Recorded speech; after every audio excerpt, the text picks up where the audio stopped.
Salut à toi et bienvenue sur Devenir développeur. Aujourd'hui, on va voir ensemble comment réaliser une barre de navigation comme celle du site d'Apple. Sans plus perdre de temps, allons-y. Ok, déjà on va aller sur le site d'Apple pour voir un peu tout ça. Ok, à ce niveau-ci, on va se rendre compte que il y a les différents éléments Store, Mac, iPad, iPhone. Et lorsque par exemple on passe sur chacun des éléments comme ça là, le contenu change. Donc on voit déjà qu'il y a un dynamisme en fait implémenté déjà. Ok, donc du coup, ok. Donc je vais commencer par implémenter. Je vais commencer par implémenter ces différents liens Store, Mac, iPad. Et pour faire ça, je vais juste utiliser voilà une balise nav. Et à l'intérieur, je vais mettre les différents LI. Donc une liste en fait des différents liens tout simplement.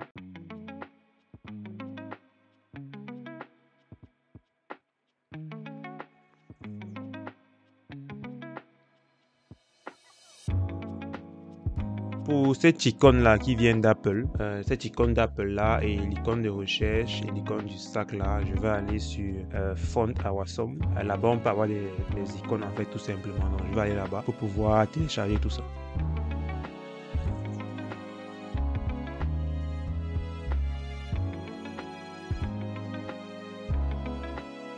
Ça va ressembler plus ou moins à ceci. Donc du coup, on aura quelque chose comme ça. Et là maintenant, il faut que j'ajoute maintenant du CSS pour pouvoir styliser un peu tout ça. Donc c'est ça que je vais faire là maintenant. Je pense que je vais utiliser un display flex et essayer un peu d'ordonner tout ça au milieu là de la page, comme ça.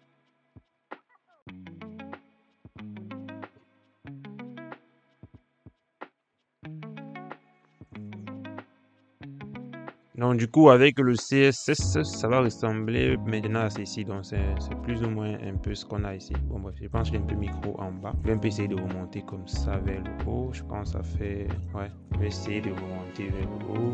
Juste en mettant ici 50.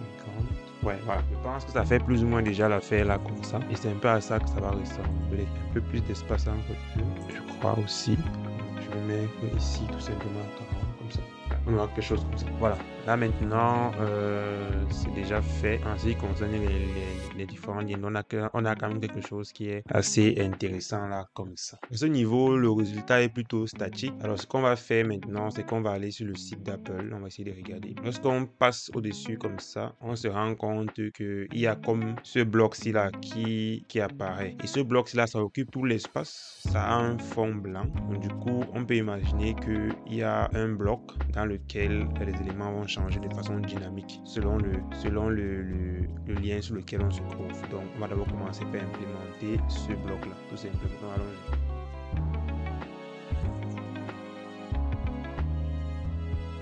Ok, du coup, le bloc, il est là. Si par exemple, je mets à ce niveau-ci là, vous allez voir. Si je mets par exemple un border, un pixel solide, comme ça, vous allez voir que le bloc, en fait, il est là. Voici le bloc, tout simplement. Donc maintenant, le problème, c'est que le bloc est là. Comme il a un background il a une couleur de fond qui est blanche. Donc du coup, il cache en fait nos éléments. Ce qu'on va faire, c'est que on va lui donner un Z index pour qu'il puisse passer en dessous, en fait, des éléments. Donc pour ça, du coup, les éléments se retrouvent au-dessus. Maintenant, il y a aussi un truc qu'on doit aussi voir, c'est que il y a un peu comme un shadow, une ombre en fait. C'est-à-dire l'élément est un peu comme une ombre. Donc du coup, pour faire ça, on va rajouter la propriété box shadow.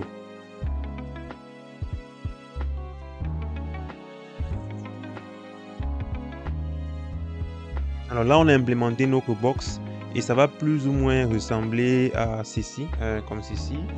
Oui, notre box là, store, max. Mais il nous manque un comportement dynamique parce que comme on peut l'observer, notre box est fixe. Lorsque je vois du dynamisme, je pense directement au JavaScript. Donc du coup, je pense qu'on peut le réaliser avec le JavaScript tout simplement. Donc ce qu'on va faire, c'est qu'on va créer un fichier JS.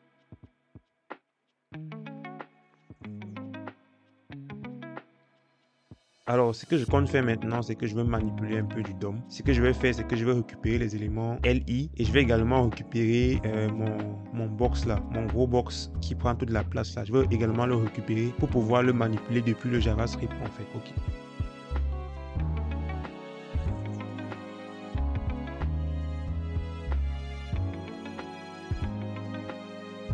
Alors à ce niveau, l'événement que je vais ajouter au lien, ça va être l'événement mouse inter. Ça veut dire lorsque la souris va passer dessus.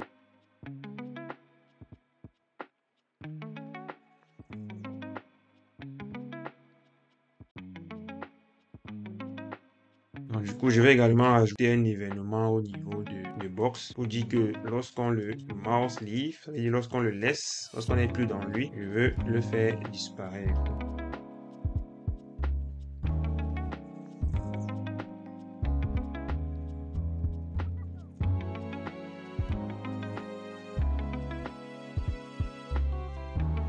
Ce qu'on veut, c'est que ce soit un peu comme sur le site, que ce soit un peu plus léger. Vous voyez un peu. Là, ça apparaît comme ça, c'est léger. C'est plus beau à voir. Donc, pour faire ça, on va venir au niveau du CSS.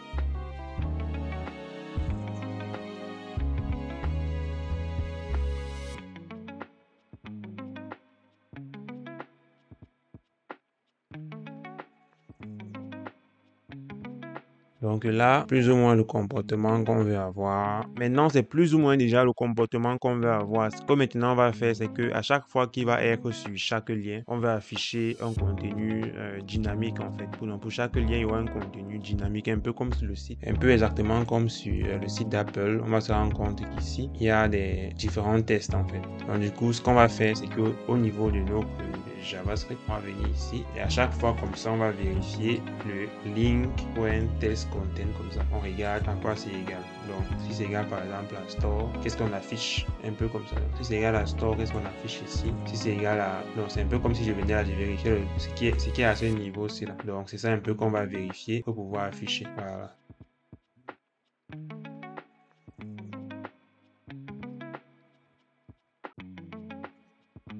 Bon, à ce niveau, ce que j'ai déjà fait, c'est que là, j'ai rajouté en fait pour chaque lien, j'ai rajouté en fait différents contenus du box en fait. En faisant juste un box.inner HTML, j'ai rajouté à chaque fois différents contenus. Donc, si on part sur le résultat, pour voir un peu ce que ça donne, on va voir ça donne un peu ceci. Donc, on va les contenus ici là. Donc, c'est pas stylisé. Donc, il faut un peu rajouter un peu de style à tout ça. Alors, il faut que je mette ça au milieu ici, tout simplement.